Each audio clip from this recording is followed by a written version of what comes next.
With the first season of the Overwatch League officially being done and the offseason being upon us, it's time for every single team that competed in Season 1 to sit down and take a look at their rosters and decide what changes need to be made.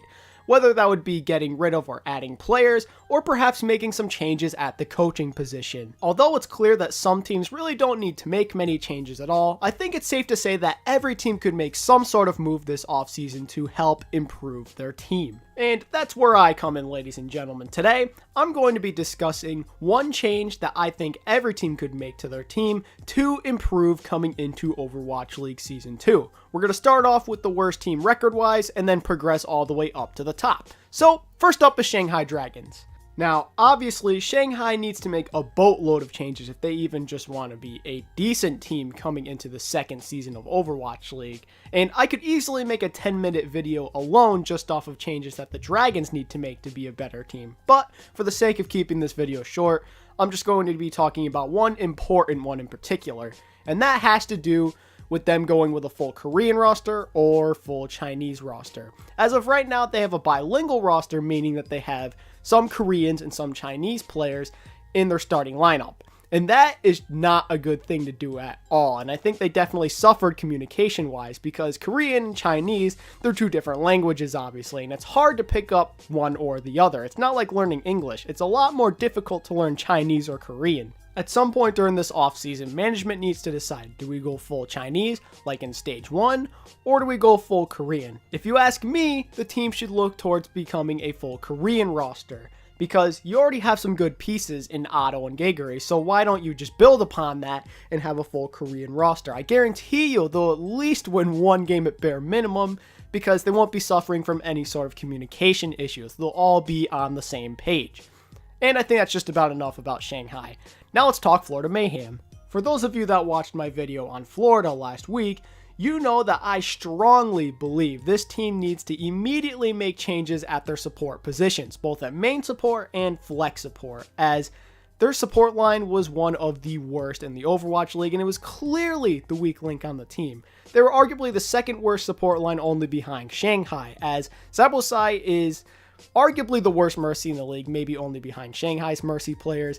And Zupe is also quite the mediocre support player, as his Zenyatta has never turned anyone's head. If Florida can find a better Mercy and Zenyatta player, I guarantee you they will win more games coming into Season 2 of Overwatch League. Now let's move on to Dallas Fuel. I honestly feel bad for the Fuel and their fan base, as things seem to be looking up coming into Stage 4, as they went 6-4 and were able to make a stage playoff appearance where they nearly reverse swept the NYXL, and if you ask me, they probably would have won the Stage 4 finals, because LA Valiant have even admitted that they were not prepared to face Fuel and they most likely would have lost. But the reason I feel bad for these guys is everything was looking up with the way Seagull and Taimu were playing, but now all of a sudden, Seagull's gone. Seagull has announced his retirement from professional Overwatch, so he is no longer there to be your ultimate flex player that can play all the projectile DPS, as well as D.Va at a very high level. Even without Seagull, this team still does have a reasonably strong roster, with players such as OGE, Mickey, Unko, and Taimu leading the way.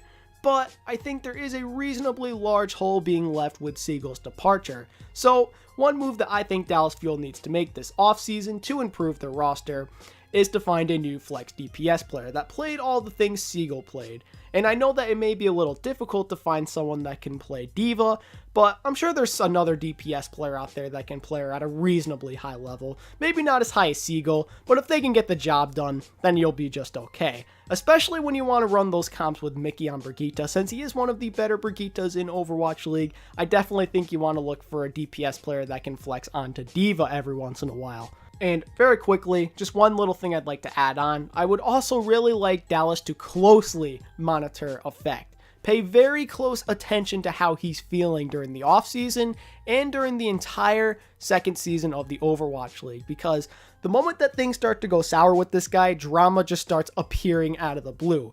And we saw what happened last season. It really did affect some of the players in a negative way. So the moment that happens, you either terminate his contract or try and trade him to another team. The Fuel have already had more than their fair share of drama with guys like XQC and Taimu, and even Effect as well. So If I'm Dallas, I'm paying very close attention to him, and if things start to go wrong, cut him immediately. Find a way to get him off of your roster.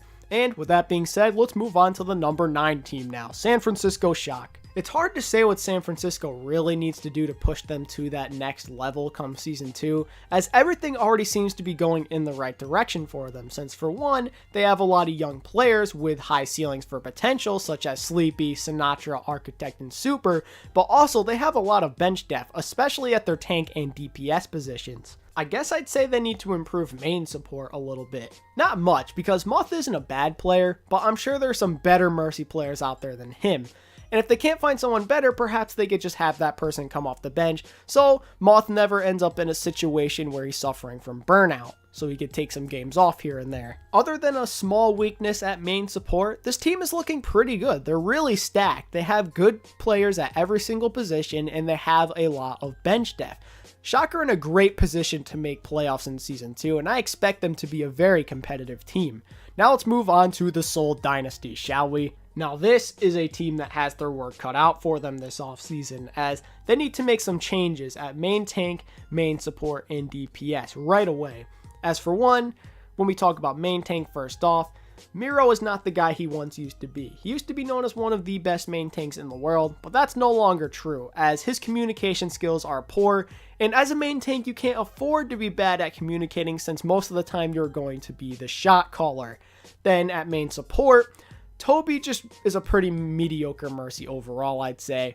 He's nothing special, and he's more known for his Lucio play. And also, one other thing I'd like to add about him, he clearly doesn't know how to protect his fellow supports very well, as there were so many times where it was clear Jae-Hong was in desperate need of help, and he was not pocketing him at all. He was helping elsewhere.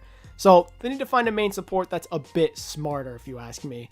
And then at DPS, Munchkin and Fleta were both very inconsistent. Fleta was good for the first half of the year, but after that, he just disappeared. I don't know what happened to that guy, but if anything, they need to replace Munchkin more than Fleta, since Munchkin wasn't just inconsistent, but he just really wasn't that good, especially for someone that's known as a Tracer specialist. He was getting dominated by guys like Jake, who aren't known for their Tracer play. If I am the Seoul Dynasty, I'm looking to trade for someone like Effect. As for one, your DPS play in general is going to be upgraded, but you're also going to attain a super solid Tracer player. One that's way better than Munchkin, so perhaps you could try and trade Munchkin and Toby and maybe someone else if need be for Effect. And then bam, you have a huge upgraded DPS and you have someone that can carry even harder than Fleta at times. If Seoul can just upgrade one of these positions at the very least, I expect them to be a playoff team come Season 2. So, now let's move on to the final team that just missed the playoff cut, that being the Houston Outlaws. Now, this team is very similar to the Shock, as in there aren't any huge gaping holes in their roster, but there are some changes they could make here and there. For one, they definitely could use a Tracer specialist, as it was clear that the Clockwork experiment did not work out. And although Jake and Linkser proved that they could be decent Tracers, they aren't able to compete with guys like Sabiobi and Striker. So if I'm Houston, I'm definitely looking to find a Tracer specialist, as I'm sure that Tracer will find a way back into the meta eventually.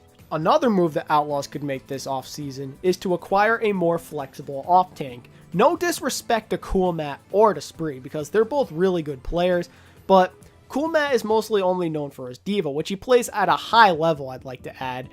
But he can't really play much of Zarya or Roadhog. And then with Spree, even though he's a godly Zarya, in my opinion the best one in Overwatch League, he can't really play Roadhog or Diva all too well. So if you can find someone that's the best of both worlds for them, that can play all of the off tanks, they'll be in a very good position, I think. Or maybe the Outlaws could upgrade their supports, as I think that both Bonnie and Raucus are pretty average supports. They're not bad, but they're not top tier either. So if you can get a better Zenyatta player or a better Mercy player, you will be in a very good position to win more games come Season 2 of Overwatch League. I really do hope the Outlaws make it into the playoffs next year, as they're a very likable team. It's a shame they didn't make it this year. Next up is playoff teams. First up, Philly Fusion. And these guys have a solid roster all around, but I think they definitely could use an upgrade at main tank and flex support.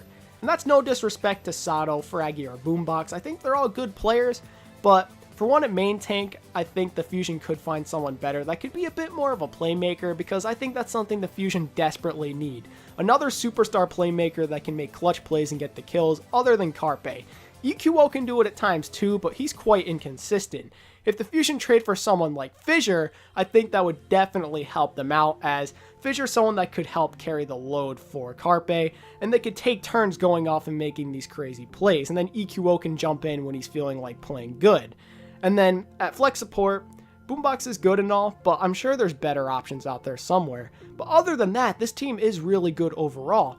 They're really stacked at off-tank with guys like Poco and Sado, two of the best divas out there if you ask me. At main support, they have Neptuno, who's the Mercy God, and we already of course mentioned EQO and the god himself, Carpe.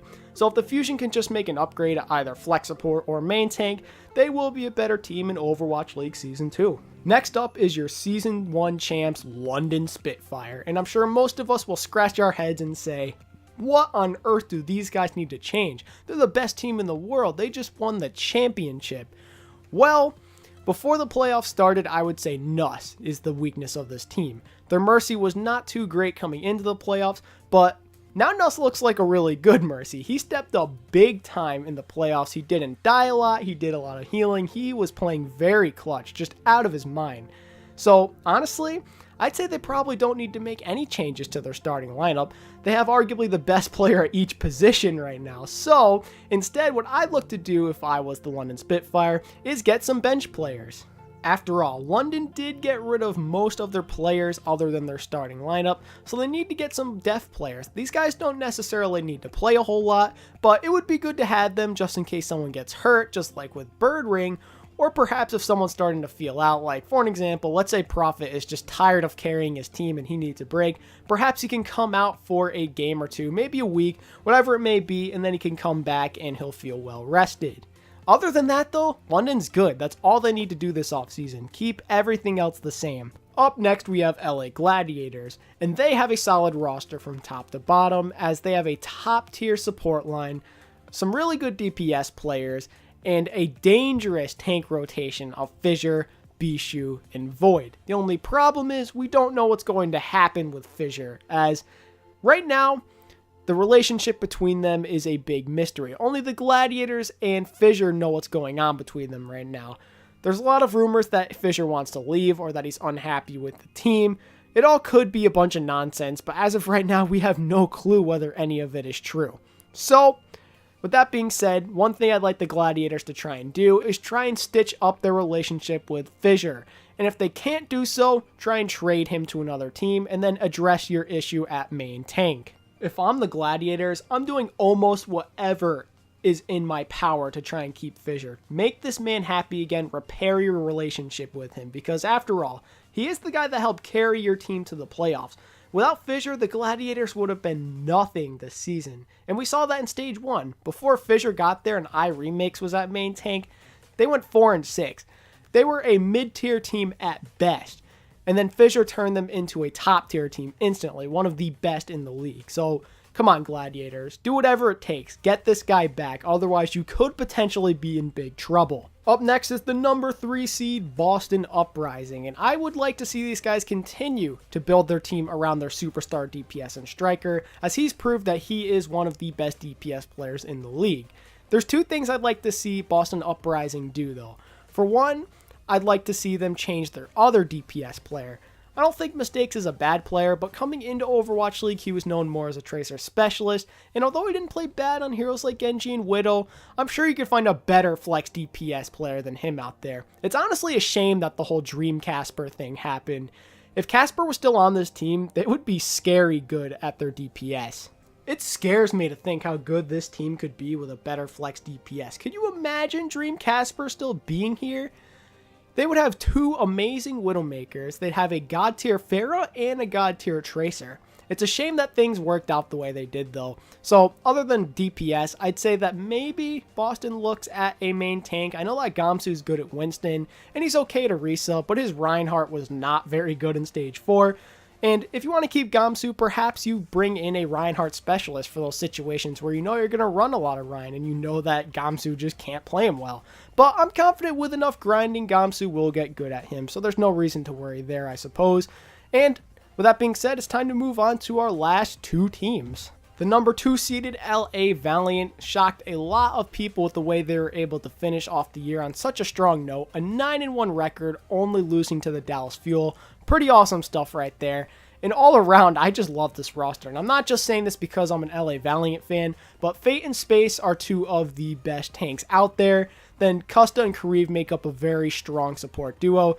The only weakness this team has is lack of depth at the DPS position. I think that Agilities and Soon are actually a lot better than people give them credit for, especially Agilities. He makes so many clutch plays. But Soon's Widowmaker has gotten a whole lot better, but it is a little inconsistent at times. So perhaps you try and find someone kind of like Fleta that can play just about all of the DPS roles. Someone that can play Widow and Projectile, and then maybe for a map where, let's say, Agilities isn't that good, you sub in that guy and have him play Pharah, Genji, or whatever else you need him to play, and you have Soon on Widow and Tracer. And then on a map where Soon isn't that good, you have that guy play Widow and Tracer, and then you have Agilities in. I think that would really help LA Valiant take that next big step. And finally, let's talk about your number 1 seed, NYXL, as they had a disappointing finish to their season as they lost to the Philly Fusion in the second round of the playoffs. But just like with the Spitfire, there really isn't much you want to change about this roster, as they have one of the best tank duos in the league, one of the scariest DPS rotations in the league with Sabiobi, Pine, and Libero, and of course they have the best support line in all of OWL, maybe even the world, in Jonek and Arc. There are 2 things I'd like to see NYXL do though this offseason. For one, find a better backup main tank, as I think Janus did not help this team win much at all. I know that he was supposedly supposed to be better on hybrid maps than Mano, but I think Mano was just the better player overall. Janus was too over-aggressive. The team clearly suffered when he was in the game at times. And also, I'd like to see them sign Flower as soon as possible, as even though Sabiobi and Pine are good, I think they lack the versatility that Flower possesses.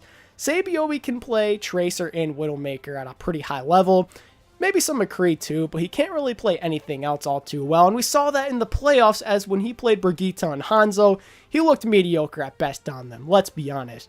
And then in the case of Pine, he can play Widow, McCree, he can play a little Genji as well, but that's just about it for him. But Flower could fill just about all of your needs. I know he's not much of a Tracer player, but he can literally play any other DPS that you need. That's scary. If I'm NYXL, I am signing Flower as soon as he becomes old enough to play in Overwatch League. Do not let this guy sign somewhere else, or you will regret it.